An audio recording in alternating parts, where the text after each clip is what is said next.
ada perubahan besar sebetulnya antara MIVE versinya SBY dengan program Lumbung Pangan Nasional yang dinamai Cetak Sawah Sejuta Hektar di Merauke ini yang versinya Jokowi. Kondisi yang ada di Papua, tidak khusus sebetulnya di Merauke, tapi Papua secara keseluruhan, itu adalah kondisi di mana masyarakatnya itu tidak bisa menjalani kehidupannya sebagaimana kosmologinya. Gagasan tentang kegagalan adalah keberhasilan yang ditunda itu, dalam konteks food estate, itu berarti proyek itu masih bisa diulang karena gagal. Dan saya kira itu bukan saya yang bilang. Kalau dicek lagi di media, kutipan Ketua Kadin misalnya, kemudian beberapa menteri.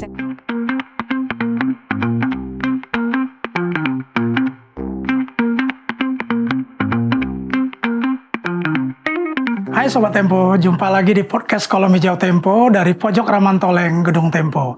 Kali ini bersama saya, Yohanes Paskalis. Podcast Kolom Hijau Tempo merupakan kolaborasi antara Tempo Institute bersama sejumlah organisasi masyarakat sipil bidang lingkungan.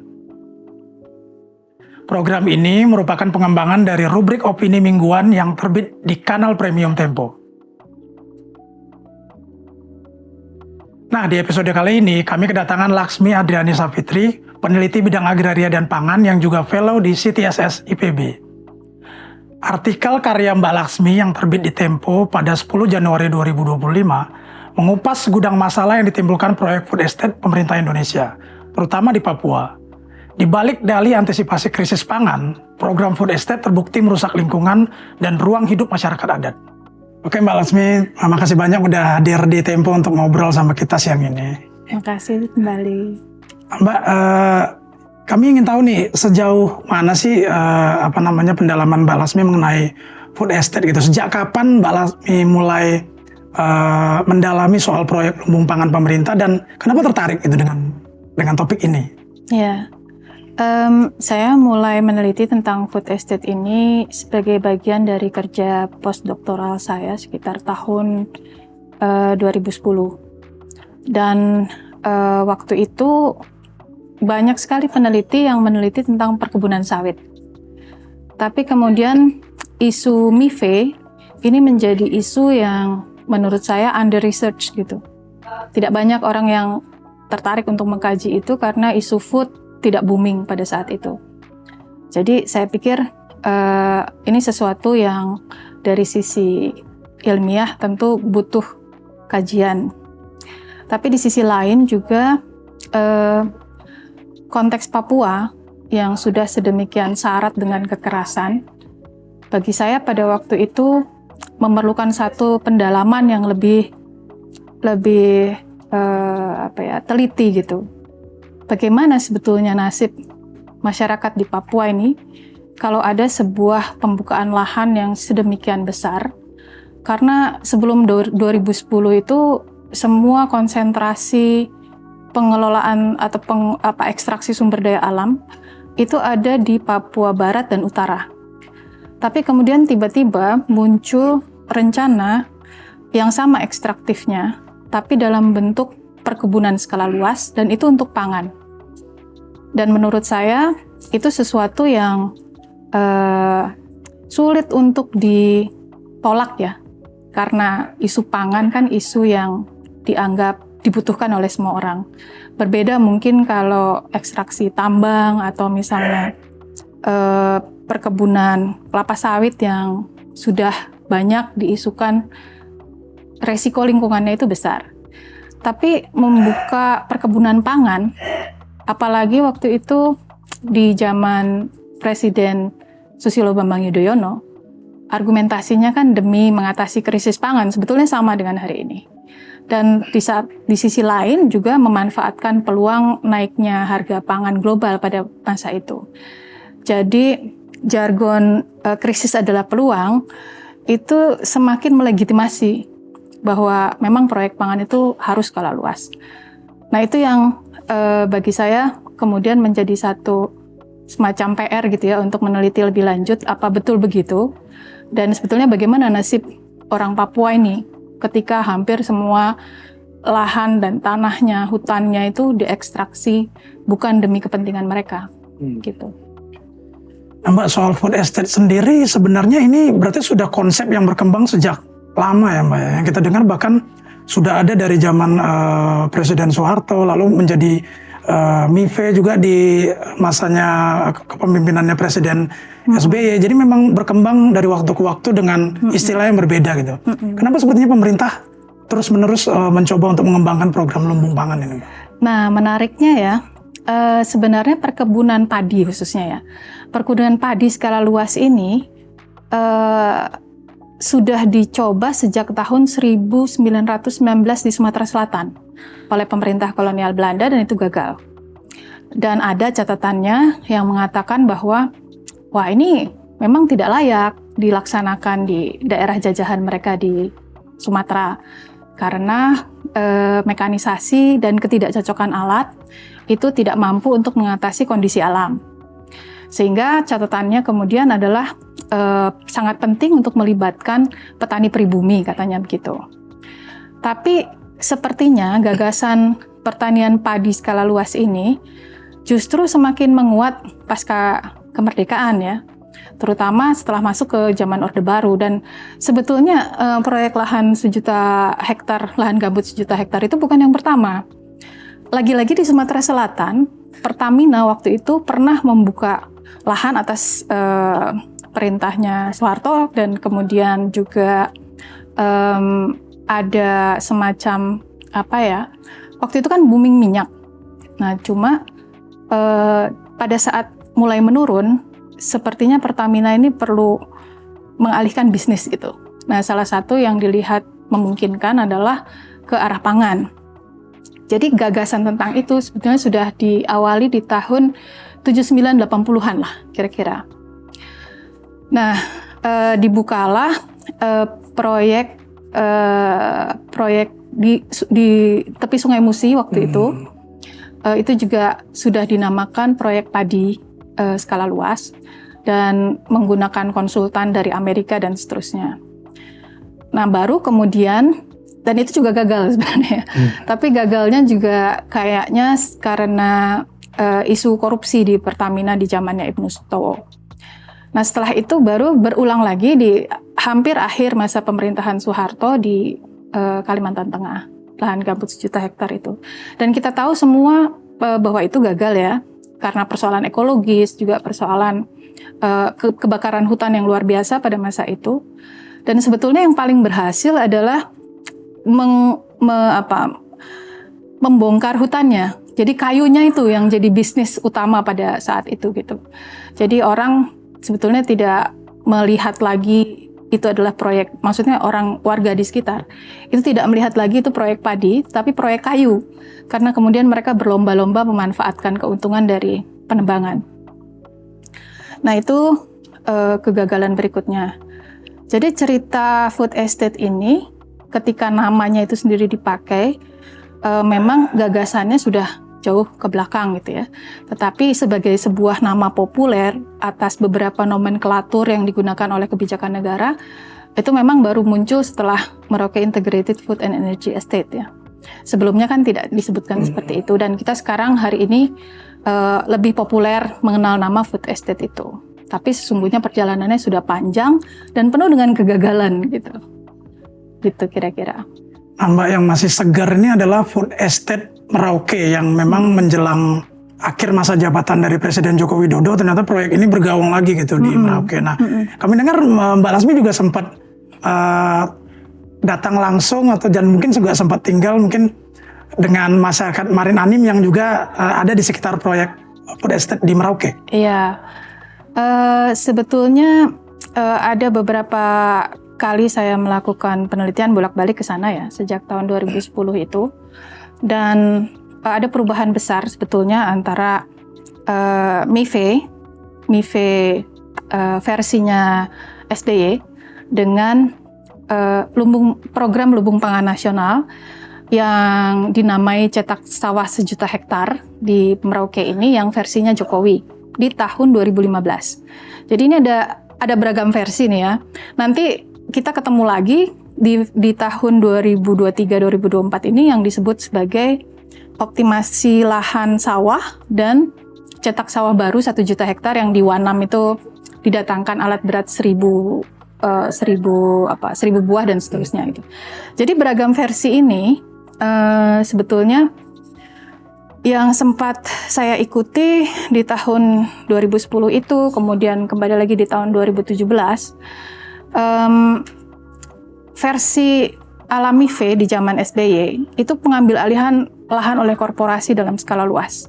Jadi mereka pertama kali itu diperkenalkan dengan gagasan ternyata tanah mereka ini ada harganya ya, gitu.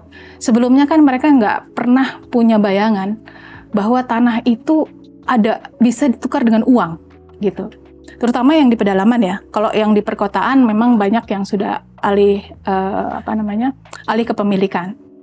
Tapi gagasan tentang mengalihkan kepemilikan itu sesuatu yang bagi orang Marin tidak masuk akal, gitu.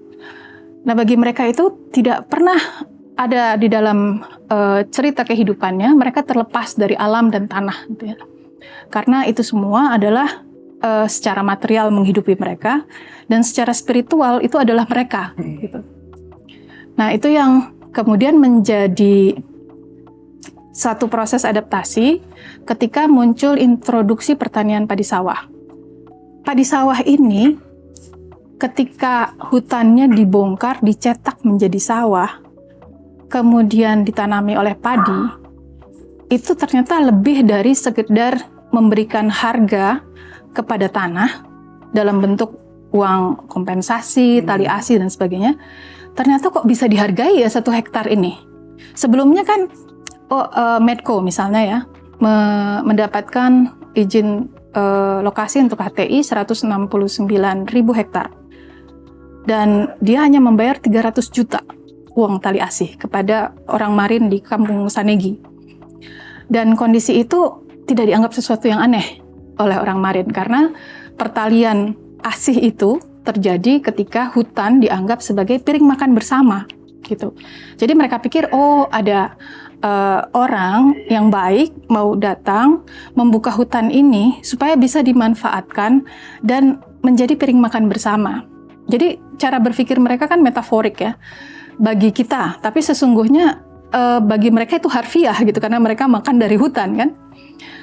Nah, ternyata kan itu tidak terjadi, gitu.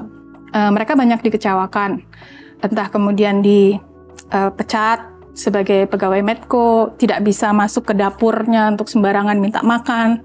Padahal mereka pikir, lah ini kan yang punya Medco sudah menjadi anak angkat, anak adat ya, sudah diangkat menjadi anak adat. Almarhum Arifin Panigoro itu diberi marga Gepse. Dan marga Gepse ini memiliki tanah terluas di masa itu. Di antara suku-suku yang ada di sana. Di antara marga-marga yang lain. Nah, dan waktu itu bupatinya masih John Gluba Gepse, sama-sama Gepse ya. Nah, kondisi itu sebenarnya mengubah mindset ya, membukakan mata bahwa itu tadi proses penjualan tanah dalam arti dipinjamkan dan mendapat uang itu ada gitu. Nah, tapi ketika dicetak sawah, ini malah lebih-lebih lagi gitu. Sawah ini karena dia sudah berbentuk ya, bisa ditanami oleh padi, itu ternyata bukan hanya bisa dijual tapi juga bisa disewakan. Nah, penyewaan relasi antara orang Marin dengan petani padi yang non Papua itu mulai terbentuk lewat relasi sewa menyewa dan jual beli tanah gitu. Nah, ini yang tidak diantisipasi sebagai implikasi dari kebijakan cetak sawah ini. Artinya orang Marin ini lalu dia posisinya bagaimana gitu kan. Di dalam skenario transformasinya kan orang Marin ini menjadi petani. Tetapi pada kenyataannya tidak ada pendampingan yang memadai untuk membawa sebuah perubahan sosial budaya dari pekerjaan sehari-hari memanen kekayaan alam, kemudian hidup dari bertani. Hidup bertani padi itu kan bukan sesuatu yang mudah. Bagi kita saja yang orang kota gitu ya, anggaplah begitu, berpendidikan lebih baik dibandingkan orang Marin misalnya, kalau ukurannya pendidikan, disuruh nyangkul itu belum tentu kita mampu seperti petani padi mencangkul kan. Nah apalagi mereka yang kemudian tiba-tiba harus berhadapan dengan tanahnya berubah jadi sawah gitu. Nah kondisi-kondisi seperti ini kan dianggap enteng. Tidak banyak orang yang menyadari bahwa itu adalah sebuah proses kebudayaan gitu. Karena proses kebudayaan itu tidak pernah kelihatan. Nah pada akhirnya friksi kebudayaan ini yang kemudian menghambat proses perubahan sebagaimana yang diharapkan dan diinginkan oleh orang Marin ini lebih banyak menendang orang Marin keluar dari rencana-rencana perubahan untuk kehidupan mereka yang lebih baik gitu. Dan itu bukan terjadi hanya karena MIFE ya. Dalam sejarah orang Marin sendiri itu sudah terjadi sejak mereka bertemu dengan pemerintah kolonial Belanda. Ya, panjang sekali ceritanya. Benar. Pak, tapi berarti memang di luar persoalan ekologis, di luar persoalan lingkungannya sendiri, masalah sosial justru yang paling krusial ya Mbak, apalagi ini terjadi di Papua. Nah, yang saya tertarik itu dengan ada keyword nih, nekropolitik yang Mbak sempat sebutkan, praktik, berhubungan dengan praktik pemerintah dalam mengambil lahan di proyek food estate. Sebenarnya tuh praktik yang seperti apa sih Mbak, nekropolitik itu Mbak? Nah kalau saya boleh cerita dulu ya, apa ini nekropolitik. Jadi nekropolitik ini kan sebuah cara baca atau cara analisis yang diperkenalkan oleh filsuf Kamerun, namanya Achille Mbembe. Ini adalah sebuah konsep yang mengkritik satu konsep yang lain, yang namanya biopolitik ya, yang diperkenalkan oleh Foucault. Nah kalau di dalam konsep biopolitiknya Foucault, biopolitik itu adalah sebuah kekuasaan yang digunakan oleh sebuah institusi kekuasaan ya, atau yang disebut sebagai the sovereign, mereka yang berdaulat gitu, atau yang memegang kedaulatan untuk merawat kehidupan atau tidak membolehkan kehidupan itu berjalan. Mungkin bahasa halusnya begitu ya. Nah, tetapi dalam perjalanan teorisasi Foucault ini sangat bias barat gitu. Karena persoalan, kalau sebutlah dia negara ya, karena institusi yang memegang kedaulatan ini bisa macam-macam gitu dalam perspektifnya Foucault. Negara untuk bisa melahirkan kebijakan, mengurus populasi, mendisiplinkan tubuh manusia menjadi tenaga kerja yang berguna bagi perputaran kapital misalnya, itu dua hal itu yang diatur oleh negara menurut Foucault adalah supaya kehidupan itu tetap terus berjalan gitu. Dan itu hanya bisa dijalankan oleh negara karena ada proses demokrasi, ada undang-undang dan seterusnya. Jadi sesungguhnya demokrasi dan undang-undang itu seperti teknik kekuasaan negara untuk membuat orang melihat bahwa negara mengatur orang boleh hidup atau mati itu normal, gitu. Nah kalau kata Achille Mbembe enggak gitu. Kalau di negara-negara jajahan tuh enggak gitu kok katanya. Di negara-negara jajahan itu mana ada orang yang dijajah itu bisa hidup normal katanya. Kenapa? Karena di negara jajahan itu enggak ada demokrasi, enggak ada juga proses legislasi yang bisa di check and balance oleh masyarakatnya gitu. Sebetulnya secara ekstrim dia mencontohkan Palestina gitu. Nah, saya melihat kita kok sibuk sekali ya ngomongin Palestina gitu. Tapi nggak menengok kepada kondisi negara kita sendiri. Banyak yang memprotes itu sebetulnya, dan sebetulnya menarik ya bagaimana All Eyes on Papua itu juga kemudian muncul gitu ya, justru dipicu oleh All Eyes on waktu itu Rafah. Nah, kondisi yang ada di Papua tidak khusus sebetulnya di Merauke, tapi Papua secara keseluruhan itu adalah kondisi di mana seperti negara yang diduduki lainnya gitu ya. Masyarakatnya itu tidak bisa menjalani kehidupannya sebagaimana kosmologinya gitu. Jadi bagaimana dia berelasi dengan alam, bagaimana dia berelasi dengan manusia lainnya, itu semua di Indonesia-nisasi sejak zaman Orde Baru.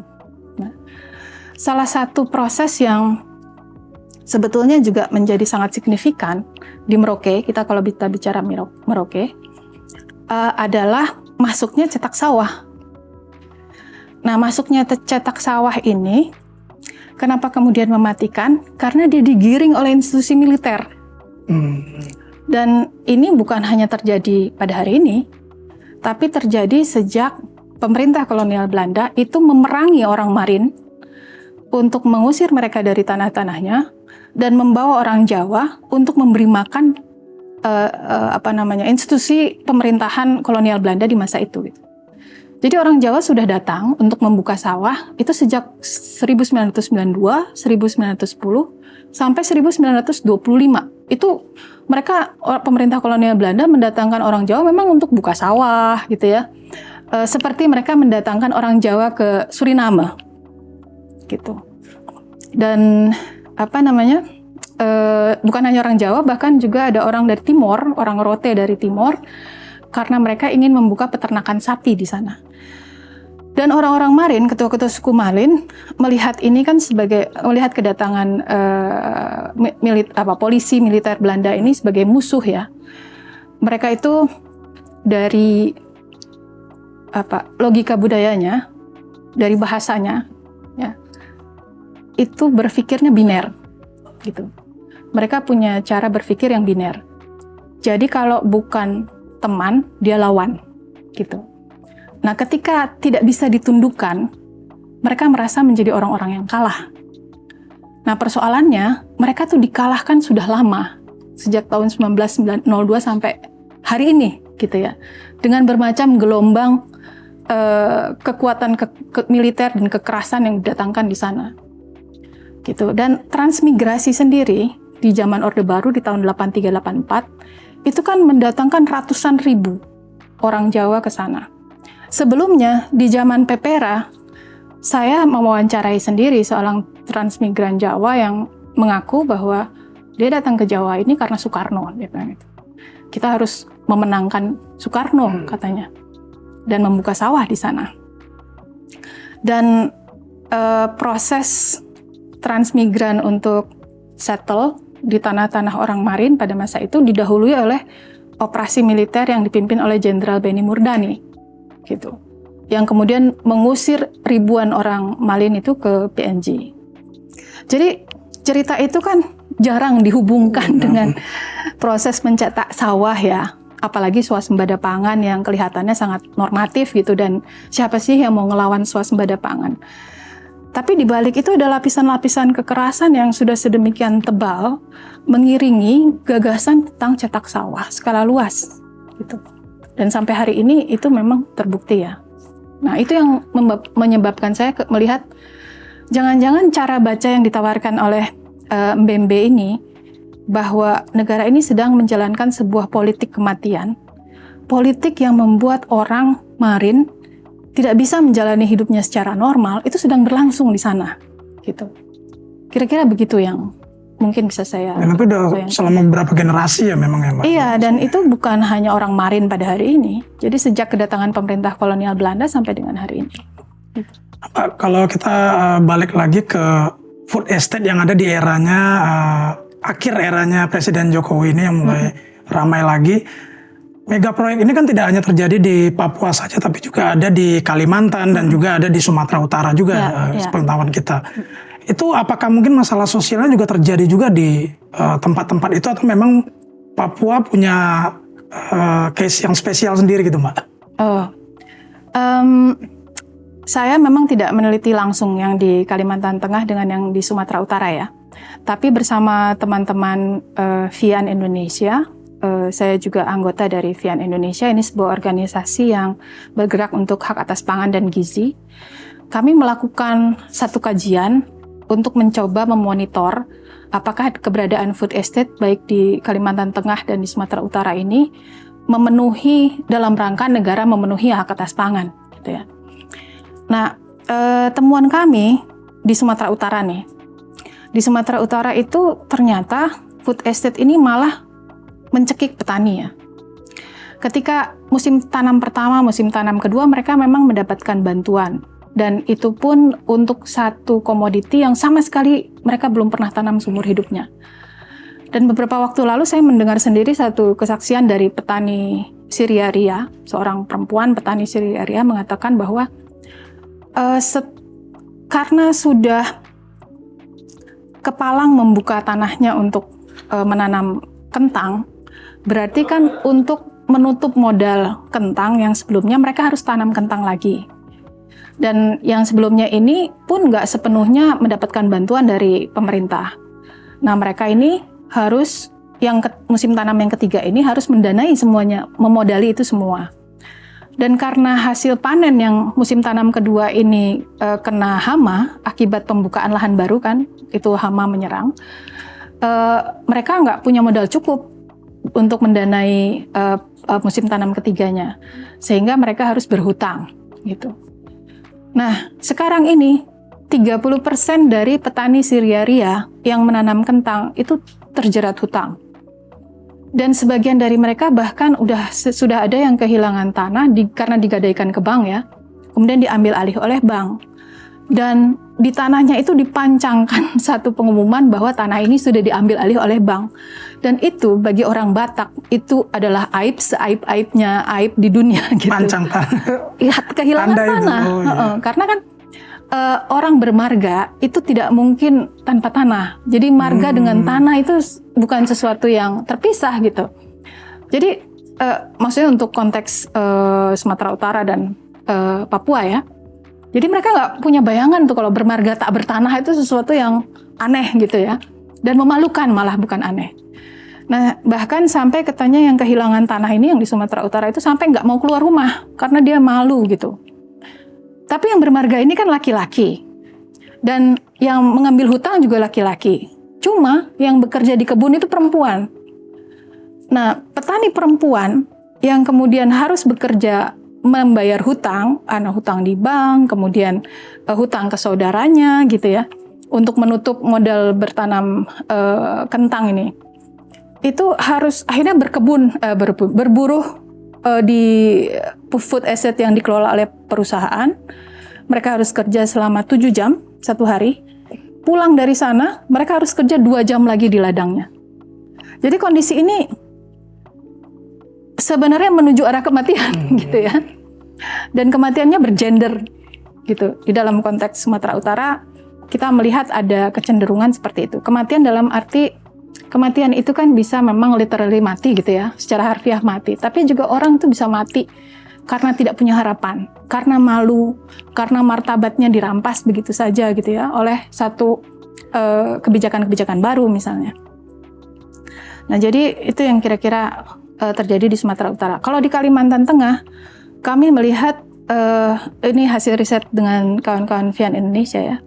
Kami melihat di sana sama sekali tidak ada pemenuhan hak atas pangan dan gizi buat petani-petani yang masuk ke dalam skema food estate ya. Pertama, katanya mereka dijanjikan food estate itu adalah sebuah solusi dari larangan membakar. Jadi sebelumnya kan mereka membuka ladang dengan membakar, dan itu sudah tidak diperbolehkan. Ada undang-undang dan peraturan yang mengkriminalisasi mereka jika melakukan pembakaran untuk menanam padi ladang. Seiring dengan larangan tersebut, seluruh pengetahuan dan benih padi ladang itu hilang dari masyarakat Dayak. Nah, ini yang kemudian membuat mereka akhirnya lalu harus bikin apa gitu. Sekarang tidak bisa tanam padi ladang, ternyata padi sawah juga tidak berhasil, kemudian mereka harus membeli beras dan apa-apa menjadi mahal gitu.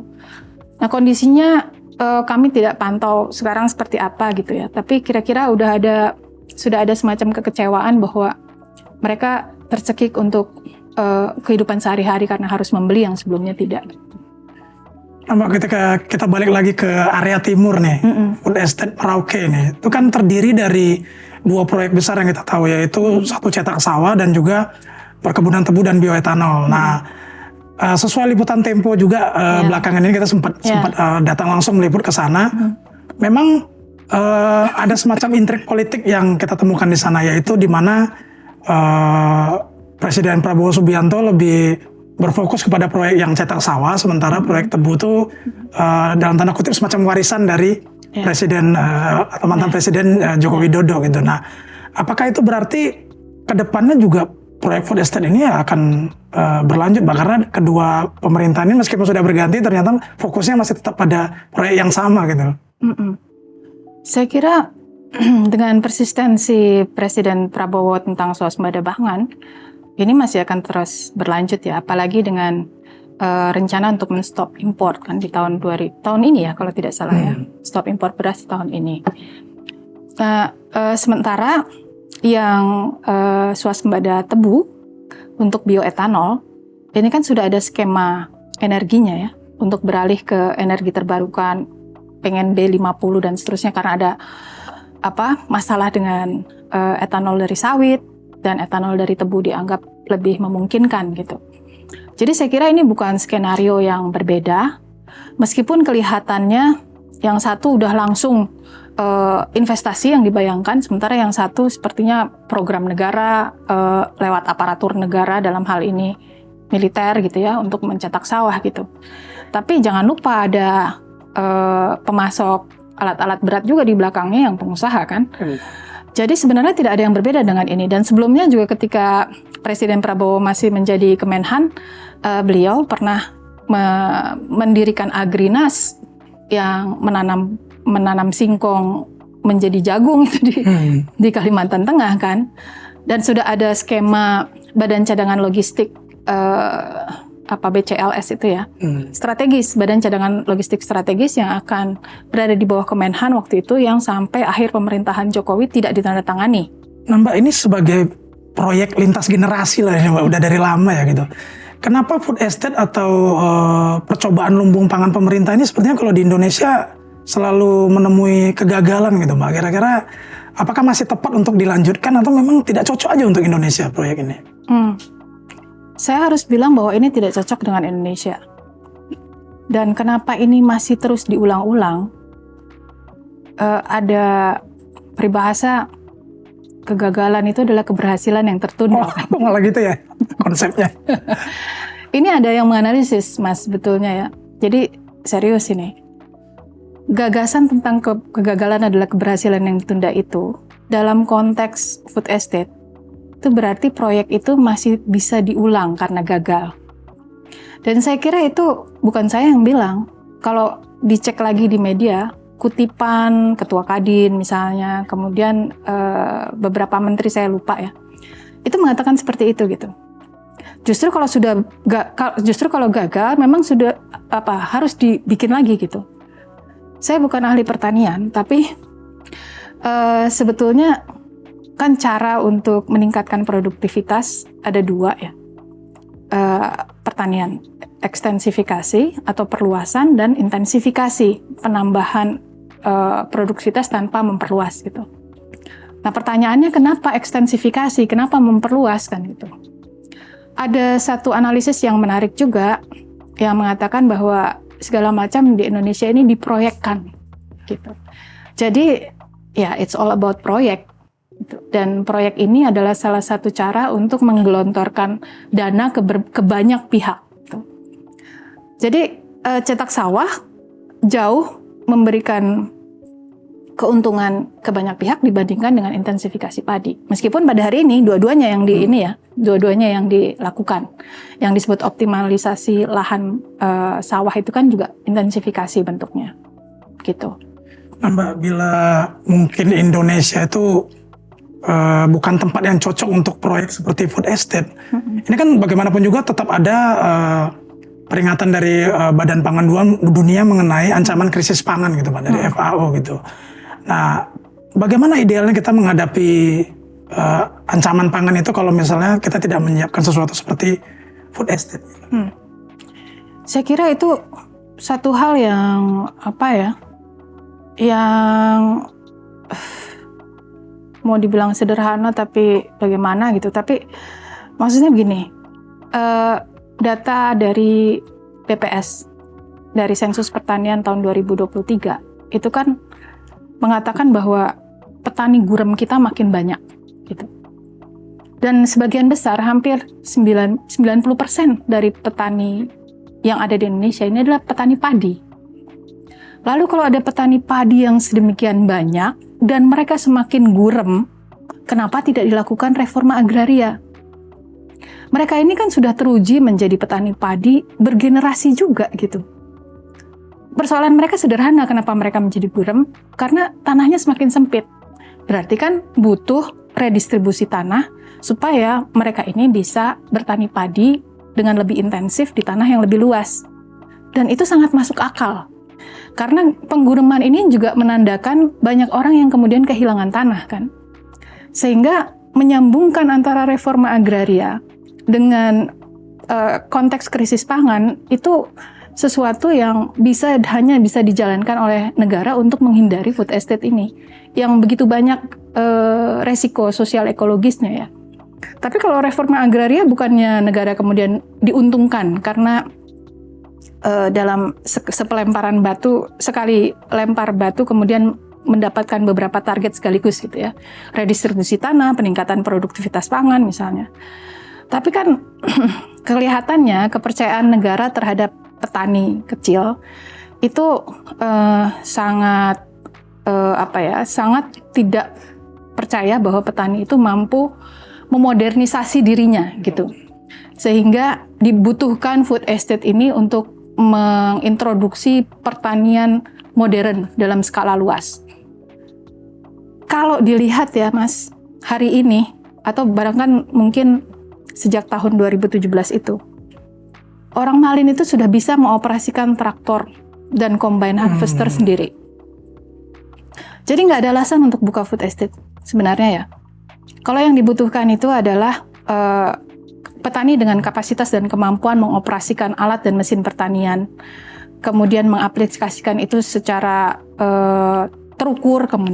Yang dibutuhkan kan pendampingan, kemudian bantuan alat dan mesin, yang saya pikir itu pun tidak harus memerlukan militerisasi gitu, karena terbukti bahwa tanpa harus dimiliterisasi itu mereka mampu untuk mengoperasikan alat dan mesin itu.